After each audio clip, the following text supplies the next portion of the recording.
Dia Tuhan, Dia Tuhan, amin. Dia telah bangkit dari mati, Dia Tuhan. Setiap lutut bertelut, setiap lidah mengaku Yesus Kristus Tuhan. Shalom semua, dalam nama Yesus, saya mengucapkan selamat datang ke segmen Rhapsody Reality. Segmen perkongsian firman setiap hari dari Pastor Chris Oyakilome. Haleluya. Hari ini, kita akan mempelajari satu perkongsian yang sungguh hebat yang bertajuk Kebesaran Namanya. Haleluya. Pastor Chris memetik ayat Injil dari Efesus 1 ayat 20 hingga 21, kitab terjemahan Good News Bible yang berkata, di situ Kristus berkuasa atas semua pemerintah, penguasa, pemimpin dan raja. Dia mempunyai pangkat yang lebih berkuasa daripada semua pangkat kekuasaan, baik di dunia ini maupun di dunia yang akan datang. Haleluya. Adakah kamu tahu bahawa dalam masa 1000 tahun, mereka akan menggunakan nama Yesus? Nama yang sama itulah yang telah diberikan kepada kita, dan kita telah hidup di dalam dan berdasarkan nama itu. Kita telah menggunakan dan menikmati nama itu selama lebih kurang 2000 tahun. Maha mulia Tuhan. Malangnya, ramai orang hari ini masih tidak memahami kekuasaan yang ada di dalam nama Yesus dan kuasa yang telah diberikan kepada kita untuk kita menggunakannya. Sebab itulah, mereka tidak pernah menikmati manfaat yang sepenuhnya.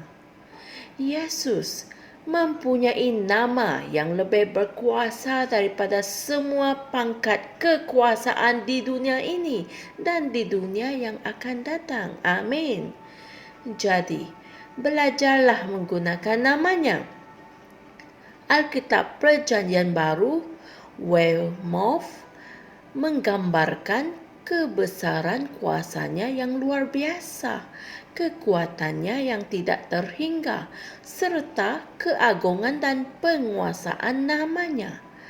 Memerintah dalam kemuliaan, baik di zaman ini maupun di zaman yang akan datang.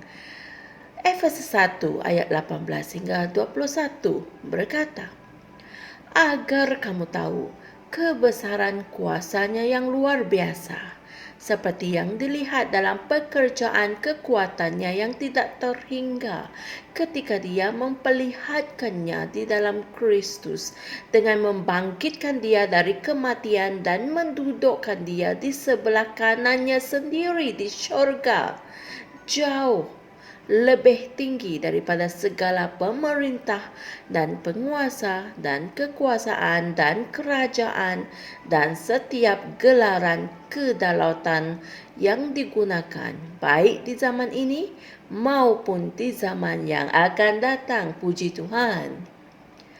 Bahagian yang paling indah adalah bahawa kekuasaannya, pemerintahannya dan penguasaannya adalah untuk kebaikan gereja, iaitu jemaah. Dialah segala-galanya. Namanya mempunyai segala kuasa untuk kebaikan kita. Amin. Efesus 1, 22, kitab terjemahan NLT mengatakan, Allah telah meletakkan segala sesuatu di bawah kekuasaan Kristus, dan dia telah memberikannya kekuasaan ini untuk kebaikan jemaah. Terpujilah Tuhan. Jangan sesekali hidup seperti seorang mangsa. Jangan menjalani kehidupan yang biasa. Gunakanlah nama Yesus. Saya ulang sekali lagi, gunakanlah nama Yesus. Haleluya. Dia telah berfirman, "Kepadaku telah diberikan segala kuasa di syurga dan di bumi." Amin. Dan kemudian berdasarkan kekuasaan itu dia berkata dalam Matius 28 ayat 18 hingga 19, "Oleh kerana itu, pergilah." Puji Tuhan. Para iblis, para malaikat, kehidupan, maut, neraka, dunia, keadaan, benda-benda hidup dan benda-benda bukan hidup mendengar dan menurut kamu di dalam namanya. Amin.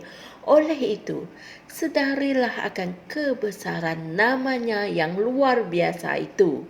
Hidup dan lakukan semua perkara di dalam namanya. Puji Tuhan. Saudara dan saudari semua, mari kita sama-sama membuat pengakuan ini. Yesus ditempatkan di alam syurgawi, jauh lebih tinggi daripada segala pemerintahan, kekuasaan, kuasa, dan kerajaan, dan setiap nama yang dapat disebut. Oleh itu, semua alam semula jadi, malaikat, dan iblis mendengar dan mematuhi aku apabila aku berbicara. Kerana aku berdiri dan berbicara dalam kekuasaan Yesus, Maha Mulia Tuhan. Haleluya. Untuk renungan tambahan, sila renungkan ayat-ayat Injil berikut bagi memahami perkongsian firman kita pada hari ini dengan lebih mendalam, iaitu Yesaya 45 ayat 23 dan Efesus 1 ayat 19 hingga 22, kitab terjemahan CEV. Puji Tuhan.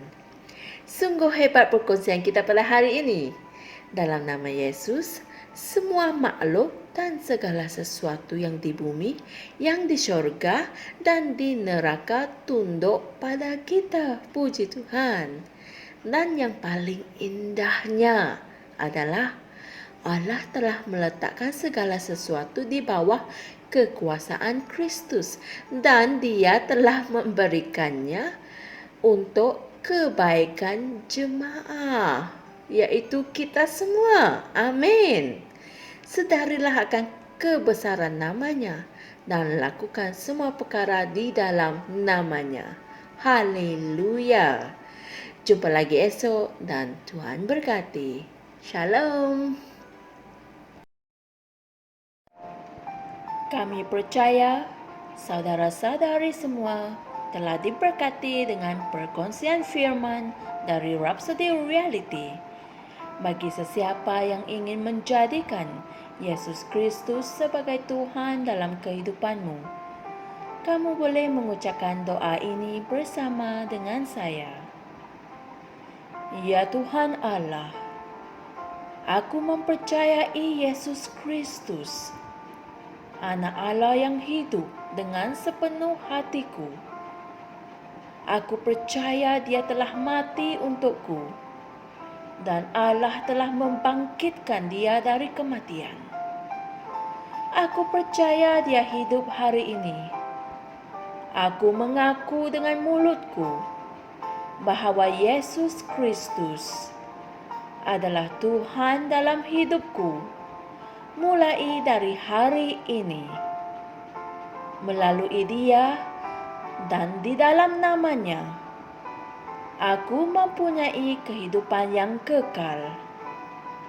Aku telah dilahirkan semula. Terima kasih Allah kerana menyelamatkan jiwaku. Aku sekarang adalah anak Allah. Haleluya. Tahniah, sekarang kamu telah menjadi anak Allah. Untuk apa-apa sebarang pertanyaan atau untuk mendapatkan lebih banyak maklumat mengenai bagaimana untuk bertumbuh sebagai seorang Kristian, anda semua boleh hantar mesej di akaun Facebook kami atau email kami di tni tni.msia@gmail.com. Sekali lagi, tni.msia@gmail.com. Tuhan berkati Anda semua.